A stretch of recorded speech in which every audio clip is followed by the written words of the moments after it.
Good morning, Sequim. It is Friday, and we are so happy you're here. Our special guests this week are the tech department from the Sequim School District.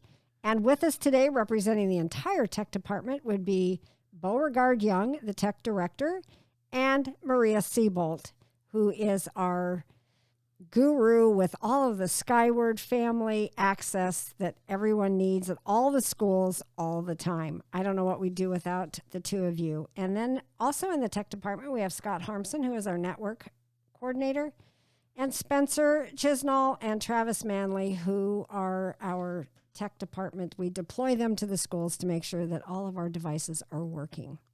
So welcome, everybody. Thank you. Thank you. All righty. So, Bo, I will start with you. If you could introduce yourself and tell us exactly what you do as the tech director. I will start with the introduction for sure. So, my name is Beauregard Young, but, I just go by Bo. It's easier. Although, since Beauregard's on a lot of the paperwork I have, it comes up in conversation pretty frequently. I'm often told I'm the first Beauregard someone's met in person. I'm the director of technology for the Sequim School District. I've been here. This is the start of my third year with the district. And it's been a wild ride. I had half a year pre-lockdown. And then of course we've opened back up, this fall, which has been great. And all the ups and downs along with it. And, it's been a wild ride. I think, as far as what I do with the district, it's a little bit of everything. Of course, as the director, some of the things that I'm primarily responsible for include, the budgets, the purchasing, the management, just sort of determining what the school district is going to need and what we can do to support all of the teachers and the students and the rest of the staff. Because at the end of the day, just like my fellow operational departments, maintenance, facilities, transportation, food services, the business office, HR, at the end of the day, our job is to support education, even though we may not be directly educating. So, I couldn't do it as well as we are without the help of my staff. And much like me, they do a little bit of a lot of things. Thank you. So I have a quick question. I'm going to diverge here for a second. Sure. So I think it's an interesting way how you got your name Beauregard. Oh, yeah. So the funnier version is named after the groundhog in Georgia. Historically speaking, I was born and raised in South Carolina. There's a couple of very famous historical generals, General Beauregard, General Lee, and those are my first and middle name. And it's an interesting history there. It's one that has a lot of historical implications with it, and I find that it's a conversation starter. If people want to talk about it, I have my own opinions of it, and others have their own opinions, and it's nice sometimes to be able to have something to relate history to. My mom, she, just for, her own reasons, she wanted to sort of give me a name that stuck out. And, I've kind of worn it, my whole life, and all the interesting conversations that have come from that have, I think, helped build my character as a person. Thank you. Yeah. I just thought it was really interesting how you, how your name has, all of our names obviously impact us, but how your name has especially impacted you. Are your parents still on the Southeast coast? My dad's no longer with us. My mom is in education. She has been since before I was born. She's currently, I don't remember the specific title. I know she was a curriculum coach, and her job now is not just strictly classroom teaching. She's supporting other teachers at a school in South Carolina. Yeah. That is fabulous. So do you have any siblings? I have one. I have one older brother. He's actually in cybersecurity. So he's a techie too. He is. Yeah. He went the more, solitary, put your nose to the grindstone, work on programming, bug fixing, troubleshooting. He, as a teenager, he was a little bit mischievous in the sense that he kind of tended to break and fix things when he felt like it, whereas I was more trying to smooth everything over. So. And does your brother have an interesting name as well? I mean, his middle name is Barrett, which is not one you hear very often, I would say. But his first name's Tyler. So thank you. Yeah. All right, Maria, it's your turn. Tell us a little bit about who you are, how you got to the Sequim School District, and I think you've had a couple of different positions here, and you are now in the tech department. So can you share that with us? Sure. My name is Maria Siebold. I am the operational technology manager here in the district. I have been for several years. I've held every position from the director position as an interim person down to being in the buildings as support for students. So I've been at the district level for about 16 years, something like that, 17. I'm not sure exactly, but a long time. It's been fun. There's always something to learn, which fits my inquisitive mind, I guess. So I really enjoy that. Thank you. And I do know that two of our tech people in the department, Spencer and Travis, graduated from Sequim High School. Is that correct, Bo? I know Spencer did, and I know Travis has kids in the district as well as a wife working in the district currently. I think he might have graduated from here, but yeah, he's got ties in every which way. And then you sort of brought Scott with you, Scott Harmson, who is our network coordinator, if I'm not mistaken. Yes and no. Yes, in the sense that we both previously were employed by the same employer, but he actually came here first. Oh, okay. And so he was hired about almost a year before I was hired, but he kind of helped get me in the door in the sense that we had that connection and familiarity. So it was a very productive relationship for us at our previous school district. Good. All right, Maria, what is the last thing that you read, saw, or heard that inspired you? Well, I haven't had much of an opportunity to read since school started. However, as a district staff, we did a book study with you called The Speed of Trust. And there were all kinds of quotes in that book, I think, that spoke to a lot of us and inspired us. One that stood out to me was a quote that goes like this: civility has two parts, generosity when it is costly, and trust where there is risk. And that spoke to me specifically because I feel it's most important to be the kind of person who knows the difference between what you can do and what you should do. And I try to be the kind of person that others can trust to do what you should do. Well, thank you. I also think that speaks to your integrity as well. When you do what you say you'll do and then you do it, that's a person of integrity. So thank you, Maria.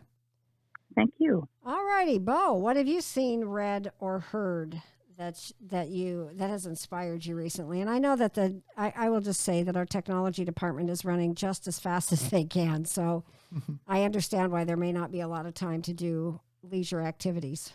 Fortunately for me, since I live in Port Townsend, I do have a little bit of a commute. So I've started using that time this year to listen to podcasts. And I would say that a particular podcast that I found fascinating is called What's Her Name? And it's a podcast that looks back at women of history who have rather challenging or upsetting sort of negative histories, and it kind of unpacks that, because so much of how history is written about women in the past is written from a misogynistic sort of male-dominated viewpoint, and women who challenge that tend to be written about poorly. So if you really look back, and especially if there's any descendants or historical records, you can sort of look at it through that lens and realize, oh, this person just had a mind of their own. They were driven, they were determined. They didn't abide by rules that were so clearly and overtly unfair. And hearing some of those stories is pretty inspiring. And having a daughter myself, I I like to think that, she could have been one of those names in history, had she been born at that time. But at the same time, I feel fortunate that she's able to grow up in today's world instead. And that's really true. I think about my grandmother and my mom. They were kind of trailblazers in their day. My grandmother owned 2 businesses way back in the 30s and 40s, which was highly unusual for women. And her husband was a dentist, and she did not work in his dentist office, and she did not do his books. She owned her own businesses. And so, she was kind of my role model. And then my mom as well, so I grew up with role models like we're seeing more of today. So that has been, I'm glad for your daughter that she's got some good role models. Good. All right, Bo, what is the best lesson you've learned working in the tech department during the time of COVID-19? The best lesson, I would say it's a forever ongoing lesson, and that's just to try to balance what you want to accomplish with kind of like what Maria said, what you can accomplish, and what you should accomplish, and then finding the way to best address all of the above. And for me in particular, I found the most consistent success when I go out of my way to add structure. And I feel like that's a lesson I've been learning my whole life. And, no matter how many times and ways I learn it, there's always more I can do. And every time I take a step back and I review things and I look at, okay, how can this be structured in a way that is more, sensible, more, standardized, more repeatable. It frees up that part of my brain that is more creative and flexible, because it's always going to be there. And having that balance between structured time and time to deep dive into problems or finding solutions, really helps, me be a more consistent, person within the district and the work I do and the example I try to set for the team. Good. Thank you. And Maria, what is the best lesson you've learned working in the tech department during COVID-19? Well, there were many lessons, as I think most people have navigated in their own lives, right? But for me, it was really, with all my years with the school and working with staff and students, it was a wonderful opportunity to connect with the families behind all those kids. I worked directly with hundreds of them over that last year and a half, and I learned quickly the best support I could offer was to extend them empathy and allowing them first to share their struggle or their situation and how it was impacting them, to become immediate parents who now have to also help do the instruction side of the student's education, just making sure kids could get onto computers and accounts and managing all of that. So just allowing them to share those stories and struggles before you dug into a situation where they needed help. There's an example of where one family was put in a tech request. They were having technical issues with their computer. When I was able to call them, I was able to really get to the heart of the matter, which was listening to them. I discovered that they had several children and they were all sharing 2 computers. And I realized quickly that the best solution was to help them get more computers so that juggling which times the kids had to be on Teams calls and have meetings with their teachers and things like that were all overlapping, and they couldn't juggle that just because physically they couldn't juggle it with 2 computers. So sometimes just taking the time to listen, you solve the problem, not the technical problem necessarily, but you solve so much more. So that was really, I guess, a really good indicator for me to take the time, let the people tell you their story or what their problem is, instead of just saying, you have a problem, then it's technical and let's get right to the technical part of it, which in technology, we all tend to do, because it's kind of like, okay, we have to fix it, you know? Mm-hmm. So yeah, taking the time to listen and to really hear what the problem is allows you to come up with a really good solution. So. And I think that was one thing that we anticipated, but we still didn't fully anticipate, was a family having maybe one or two computers and multiple children, because we did schedule throughout the day when we would have elementary students on, when we'd have middle school students on, and when we'd have high school students on. However, depending on your Wi-Fi capabilities at home and depending on how many students you had in the home, there were just different things that we could not even anticipate because we've never been in this environment before. So, absolutely. I would say for this family, they had multiple kids at each grade level.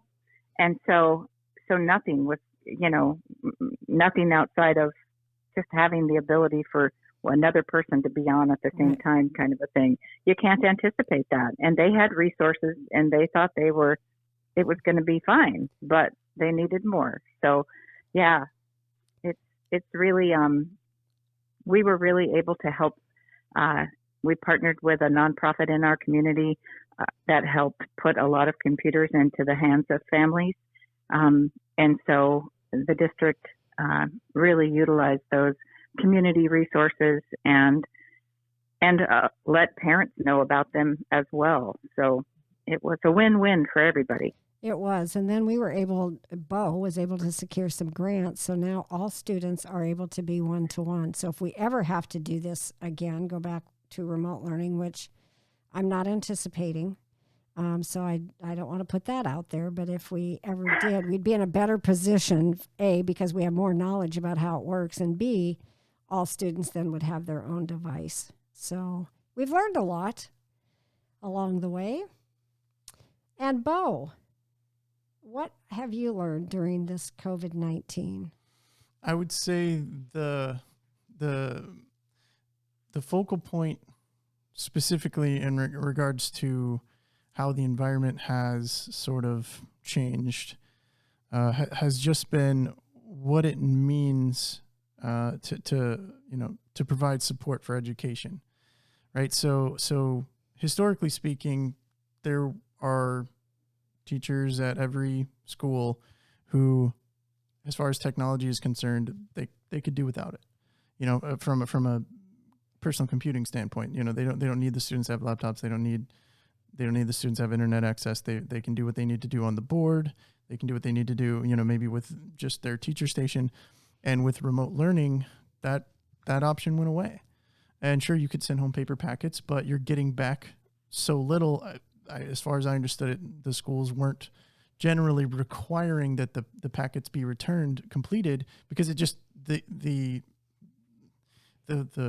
size of that operation was too great to be able to coordinate and keep organized in a way that technology could, through Canvas and Clever and everything like that. So as that became apparent, suddenly we were asking a lot of teachers to teach in a way they had never taught before. And the technology department's role in that, before maybe we were spending a little bit of time with most of the teachers and a lot of time with just a handful of them, suddenly everybody needed more and more time, with getting their technology systems working, integrating new systems, and just sort of going from being on the outside to being on the inside in so many of those environments. Was really eye-opening. I think it helped us realize exactly how far along we were, and in another way, how far along we weren't. And so that having that knowledge, gaining that knowledge during the pandemic allowed us to prioritize doing things like finding grants and collecting data to see who needs what they're currently dealing with. And how we can help them. And, depending on what their needs are, just like Maria was saying, some families need things differently than other families. And the teachers are right there. They're the first line of defense, so to speak, and fielding that information, fielding that feedback, and then directing them where to go. So it's just being so much more hands-on with with how education was occurring, both from the teaching staff and, from the students it was a complete transformation of that experience for the tech department. Thank you. And now, Bo, tell us about a new skill you've acquired. Oh, so I would say probably my most recently acquired skill would be, just honing in on my grant writing, because I when I first got hired, I asked around quite a bit. I was like, well, okay, is there a person in the district specifically who can write grants?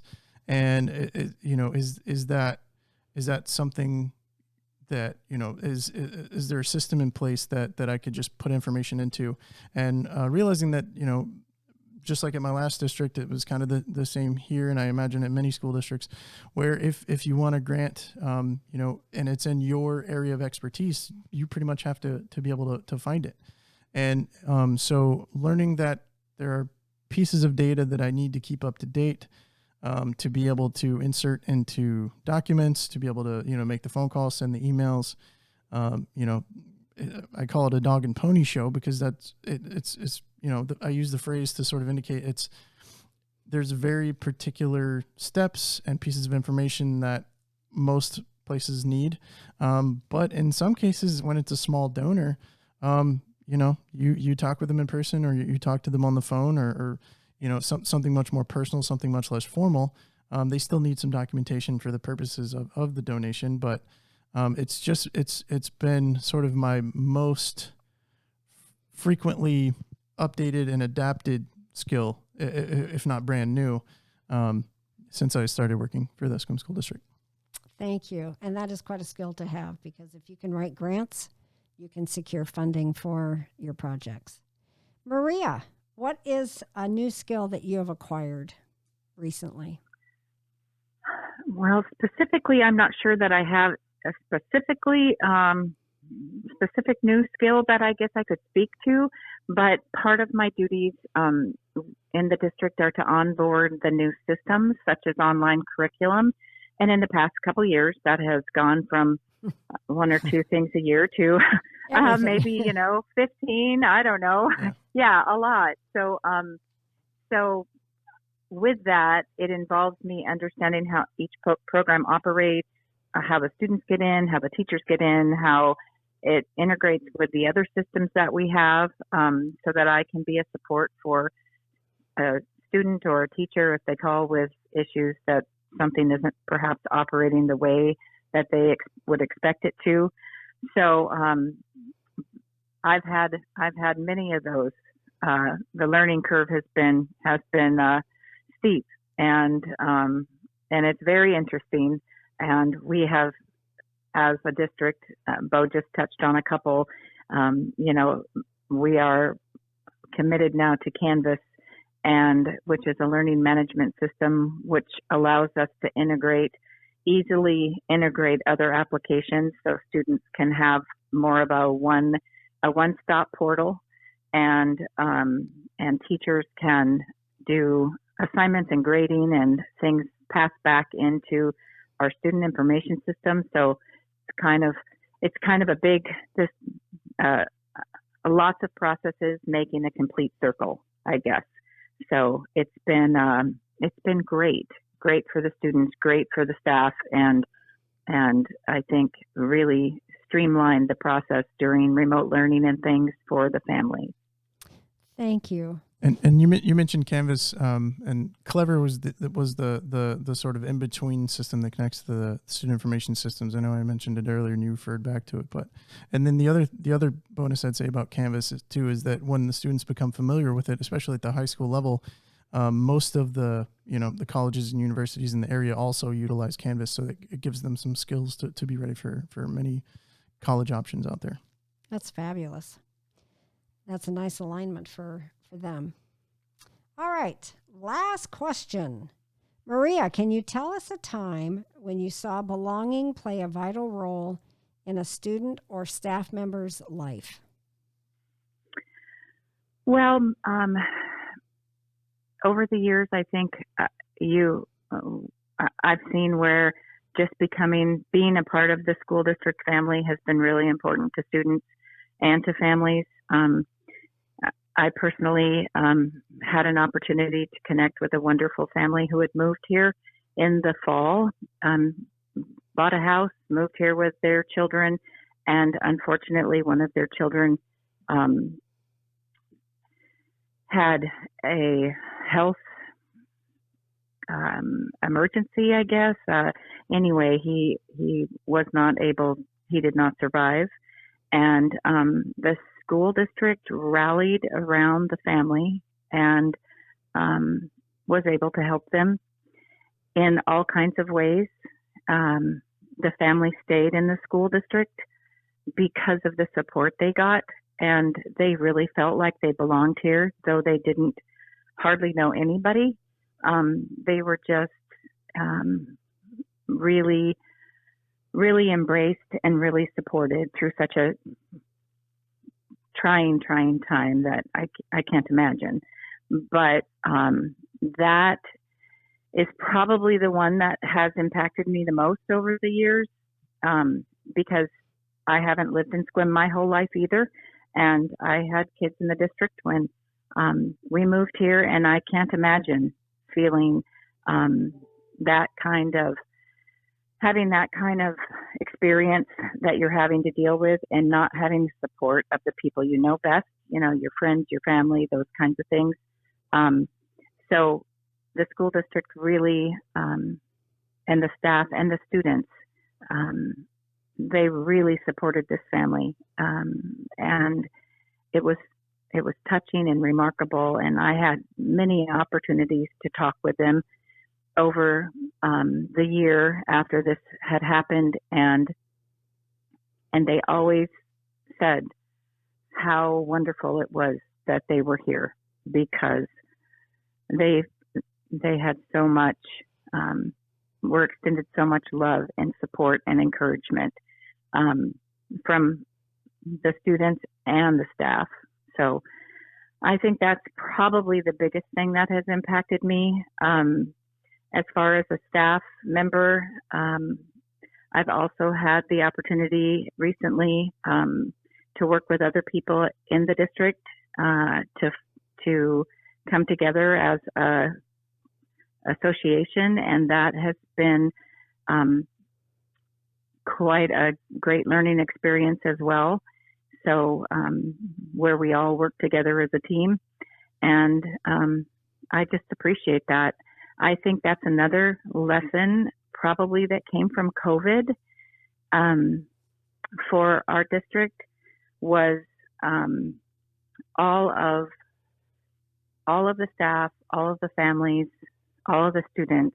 We really worked as a team because, like Bo had said earlier, the having to learn things on the fly and getting the technology and getting the support and each of us becoming integral in the success of each other. Because I couldn't help a parent who was trying to help a student if I couldn't connect with the parent and understand, what their need was, kind of a thing. So that was probably an unsung surprise, I guess, of remote learning and not being able to be in person together. We really stepped up, the families, the students, and the staff, to become much more connected. We were much more of a team. And boy, we were just all thrown into that COVID time period together that we didn't really have a choice. It wasn't an opt-out. It was everybody. Everybody was in. All in. All for one. Yeah. That's right. It was. I think that has to be remembered, because it did. There were a lot of positives to that. There were, and I think one of the other things, at least for me, that I realized as we were moving through this COVID time period, was that we really do need one another. We are not meant to be isolated and alone. And So I just appreciate the fact that Sequim School District rallied for that family. And I think maybe not on such a grand scale, but on a smaller scale, every single day, I would say the staff rallies for their students, for our students. So, Bo, how about you? Yeah. So, I mean, honestly, I get reminded of it pretty frequently. I think when I hear feedback about, you know, the various members of the tech staff and you know, how grateful someone was, maybe it's a teacher in a support ticket, maybe it's a secretary when I'm going through checking in, you know, maybe it's a principal after a conversation in a meeting. It's seeing that extremely personal connection and appreciation, you know, that is just so it's appreciated both ways.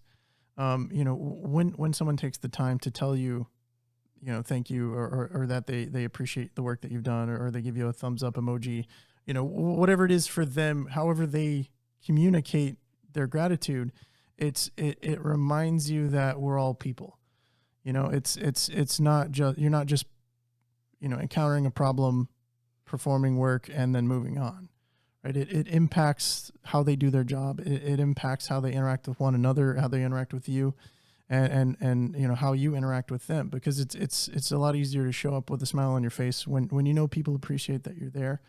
And it also, you know, hopefully reminds you, you know, in this case, me, to remember to tell people thank you for the work that they do, be they, you know, whether it's my staff or whether it's a teacher who went out of their way to collect the specific name of the device that's having an issue, or you know, what slot in the cart it is, and which key on the keyboard. Just those little things. You know, it's not a requirement, which is what makes it so much greater, is, you know, we can ultimately figure it out, but it makes our job easier, and we're able to do things more efficiently when we have the information we need when we show up.